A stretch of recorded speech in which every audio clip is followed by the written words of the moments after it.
Hey, I'm Joe, and this might be a Bradford fence. Pick the bag up from the bottom. The weather has definitely been a challenge.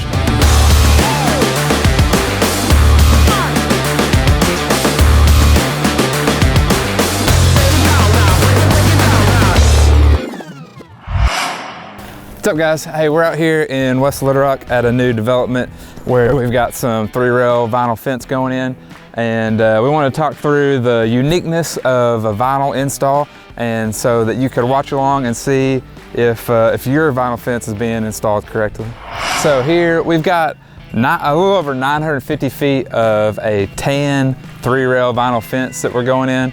This is a new home that's being built. This is actually a development. This is going to be a gated development. We're going to be doing actually some gates and automation coming into this road here. But this is going to be a new residence with a perimeter fence here. There's 4 of us out here today. We've been helping dig. We've got our main 2 guys that are setting posts over here. And we'll set all these posts today. We'll let the concrete set up over tomorrow, and then we'll be back Friday to run the rails. So a few days we'll have this from start to finish completed and be good to go.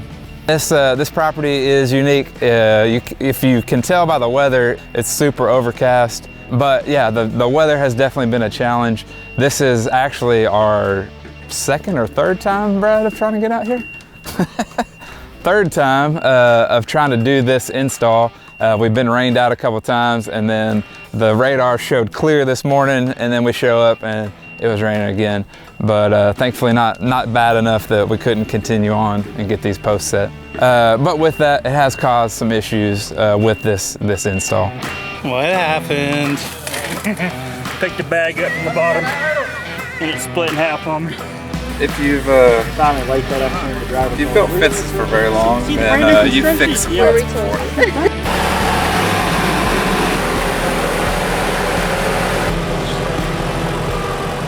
All right, so with this vinyl, I was gonna walk through a few components and what we got going on here, and what makes it a little bit different than, say, versus a wood or steel or chain link fence. So right here is one of our posts. This is what we call a 3-rail, so there's gonna be rails, and we'll show you here in a little bit, that go through here at these 3 spots. This is a tan color, so there's different colors: white, tan.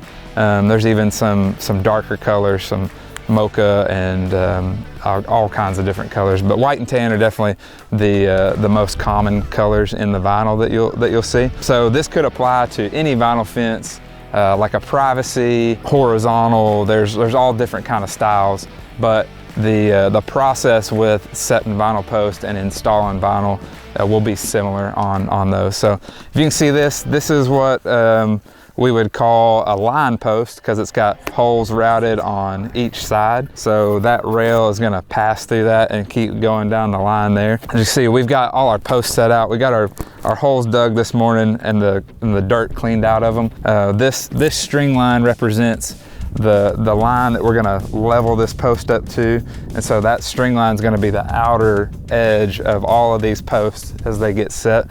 And then you can see faintly a white mark here on the ground, and when we're setting all this out or laying all this out, we run our string line, and then we use a tape measure and measure out the distance of every post. So this mark actually represents the center of the post, what we would call, we're marking them center to center. And whenever they come to set this post, they're gonna line up the middle of this post with that white mark, and then level it up with the string and keep on going that way. That's something to keep in mind. A lot of these vinyl sections are 8-foot sections. As you see here, these are 8-foot sections. And we'll look at the rails that go in here. They actually come in 16-foot rails, so they pass through from like 1 post through 2 sections to cover 2 sections there. But there are different styles that may be like a 6-foot section, 8-foot section. Those can vary, and then you would vary your post spacing with that. To contrast, like the line post, this would be a corner here. So it's got holes on these 2 adjacent sides to make a corner, so we can accommodate that. There's also 3-way post. If you had a post where you had a line going all 3 ways, it would have a hole routed going out that way, which we have one over there on that side. That's another thing with the vinyl. You've got to plan out and map out what type of post you have and have them cut specifically to that layout. And then obviously when you're putting them in the ground, that they're in the right spots to accommodate which way the fence is going.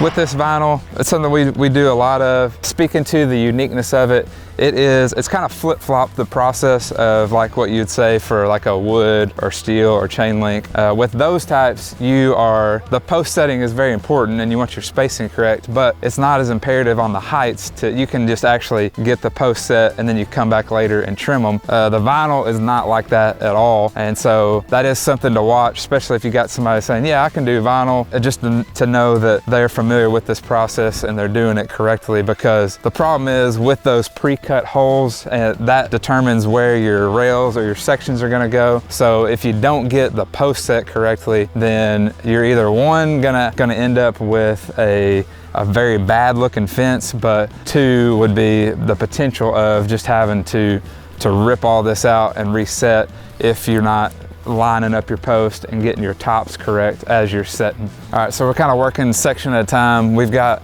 actually you can see some back there that we already set and we've already lined out. Then from this corner down to here, we've got them just dry set. So the concrete's in there and they're level, but you can see they're gonna take those little clips and run a top line from that corner and here, and then get those two essentially endpoints to the correct height and where they want to go, and then use that string as a guide to either lower or raise the post in the middle, so they're all following. Once it's done, we're all following that line and it's all straight and level and flowing. Like we talked earlier, it's not going to be perfect as far as with the ground. We're going to try to flow, but we're shooting for about 14 inches from that bottom rail down to the ground. So that's what we're checking here. And then you can see kind of how this is, it's higher there on the corner and it kind of slopes down this way. So we're wanting to make a kind of a gradual, just a flow with that so that everything looks nice and is transitioning well. So he's checking now kind of that transition coming off of the hill and where I want to be, and then to be able to come and kind of smooth out here to continue this line out. Because again, like we talked in some of our previous videos, your eye is going to see the top of that fence, so it's really important that that flows well. You can that's one of the big things when you see a DIY or homeowner fence sometimes.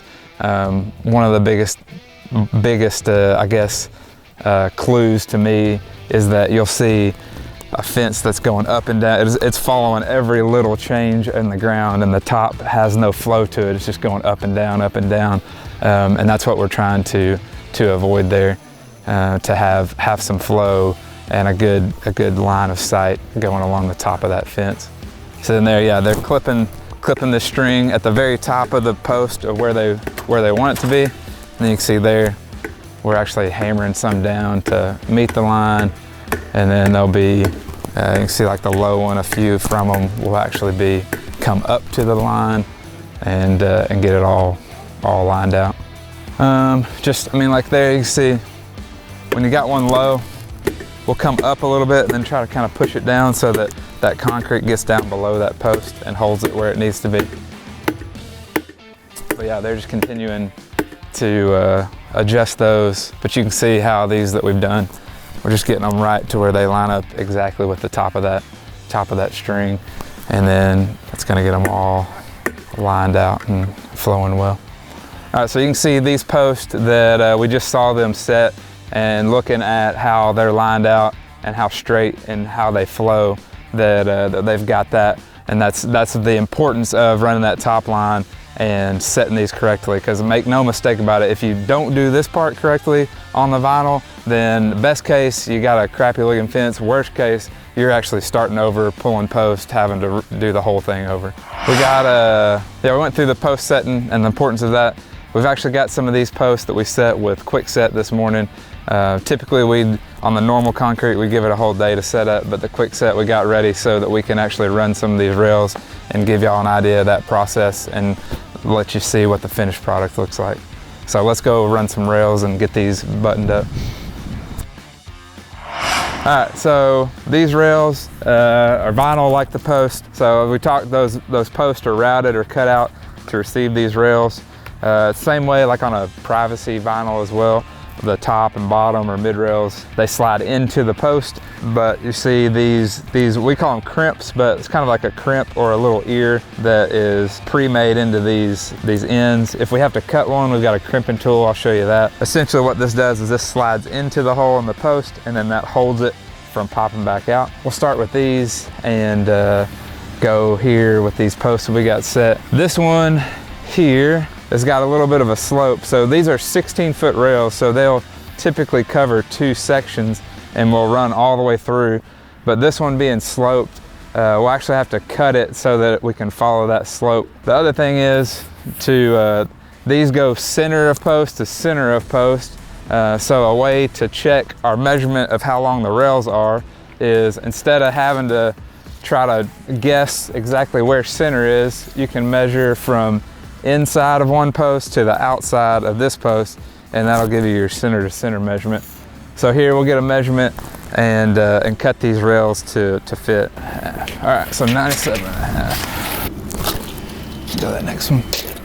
All right, then on these, on the cut sections, we'll cut them, and I'll show you how we crimp.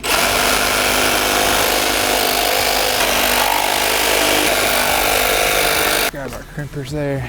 All right, we're gonna do like the factory ones are. I'll do 2 on each side. That just notches that. Flip it. Notches that.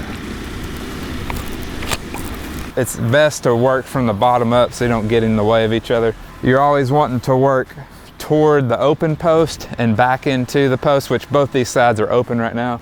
But as you get rails in or sections in, you want to start going toward the open post so you got the full width or distance of this post to go in and then slide back. So we'll just slide it in there.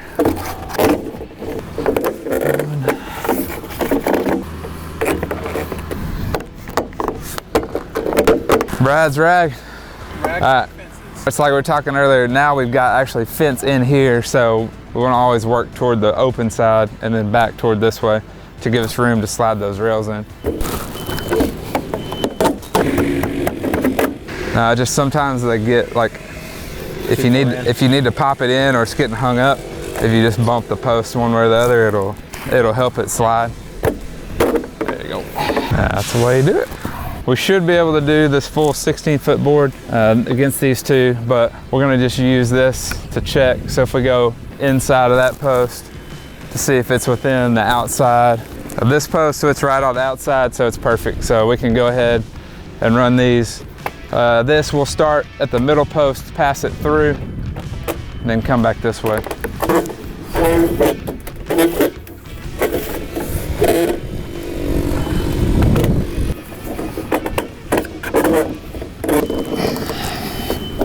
We're watching to make sure when we slide these in, then we slide it back enough to where that end of that rail's in the center of that post, and we've got enough room to come back with our next section. All right, so that's pretty much it. The only thing we'll put caps on here. We'll glue some caps on top of the post, and this is mainly for just property delineation. But so there's not gates in this area, but if there are gates, this is the time we'd hang the gates. But that gives you an inside look of the correct process of setting and installing a vinyl fence. Make sure to like this video, it helps us out a ton, and subscribe to the channel for more fences just like this.